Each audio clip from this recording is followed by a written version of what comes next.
শীতের সকালে খেজুরের রস খাওয়ার জন্য জিহ্বাটা লক লক করে, সাথে খেজুরের গুড়ের পিঠা খাওয়ার জন্য জানটা বের হয়ে যায়। কিন্তু কেমন হয় যদি গ্রামে গিয়ে দাদি নানিদের হেল্প করেন খেজুরের রস জাল দিয়ে গুড় বানানোর জন্য, তখন বোঝা যাবে মজার মজার খাবার যে খায় এর পেছনে কত কষ্ট করতে হয়। আচ্ছা, আপনারা কখনো আমার মতো খেজুরের গোড়ায় দাঁড়িয়ে থেকে খেজুরের রস খেয়েছেন? এক ফোঁটা করে মুখে পড়ে, আহ কি যে স্বাদ লাগে। বাবা, আমি গ্রামের মেয়ে, গ্রামের অনেক কিছুই আমার ভালো লাগবে। মাটির বড় বড় চুলায় খেজুরের রস জাল দিয়ে গুড় বানালাম। চলেন তাহলে, বাড়িতে তো পিঠা বানাতে হবে তাই না? শুধু কি তাই, মেয়ের বাড়িতে বানিয়ে পাঠাতে হবে, জামাইকে আপ্যায়ন করতে হবে, ছেলের বউয়ের জন্য কিংবা মেয়ের জামাইয়ের জন্য অনেক অনেক প্ল্যান থাকে শীতের সময়। তো এই টাটকা গুড়গুলো কই পাবেন সেটা দেখানোর জন্য না আমরা সারা রাত জেগে থেকে এই ভোরবেলা রওনা দিয়েছিলাম রাজশাহী থেকে পুঠিয়ার উদ্দেশ্যে। ভাইরে ভাই, টাকা ইনকাম কি এত সহজ? যদি তাই হতো তাহলে সারাটা রাত কোনো একদিন ঘুমানোর সময় পেতাম, কিন্তু জেগে জেগে কি স্বপ্ন দেখলে স্বপ্ন কখনো পূরণ হয়? আমার নানা দাদুদের অনেক খেজুরের গাছ আছে, তো সেখান থেকে ছোটবেলায় আমি এরকম করে গোড়ায় দাঁড়িয়ে থাকতাম আর টপ টপ করে রস আমার মুখে পড়তো। আজকে আপনাদেরকে টাটকা খবরের মতো টাটকা গুড় বানানো দেখাবো। অনেক অনেক খেজুরের গাছ থেকে খেজুরের রস পেরে কিভাবে বড় বড় মাটির চুলায় বড় বড় পাত্রে জাল দিয়ে দিয়ে গুড় বানাতে হয়। চলুন, এই গ্রামে না গ্রামের মানুষগুলো কত পরিশ্রম করে গুড়গুলো বানায় সেটাই দেখাবো।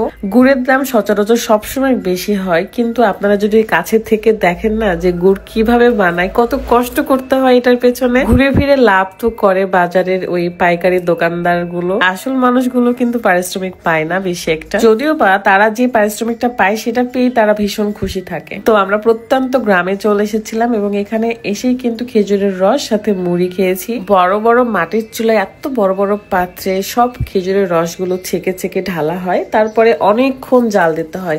বলতে পারেন সকাল থেকে দুপুর পর্যন্ত জাল দিতে হয়, আর তারপরেই তৈরি করা হয় ঝোলা গুড়, দানা গুড়, বীজ গুড়, পাটালি গুড়। আপনি যদি সেরা খাবার ফেসবুক পেজ থেকে 3 কেজি গুড় অর্ডার করেন তাহলে সারা বাংলাদেশে ডেলিভারি চার্জ ফ্রি। আরো সুবিধা হলো কোনো রকম অগ্রিম টাকা দেওয়া ছাড়াই কিন্তু আপনারা অর্ডার করতে পারবেন। রাজশাহীর খাঁটি গুড় পেতে দেরি না করে এক্ষুনি অর্ডার করুন। তাও আবার পেয়ে যাচ্ছেন কেমিক্যাল মুক্ত খাঁটি রসের গুড়। ভাইরে ভাই, যারা এই খেজুরের রস কিংবা খেজুরের গুড় পছন্দ করে তারা কিন্তু এই স্মেলেই ফিদা হয়ে যাবে। আর হ্যাঁ, আপনি যদি গুড় হাতে পাওয়ার পর মনে হয় যে গুড় আপনার পছন্দ হয়নি কিংবা গুড়ের স্মেল ভালো লাগছে না, খারাপ লাগছে, আপনি কিন্তু রিটার্ন করতে পারবেন 3 দিনের মধ্যেই।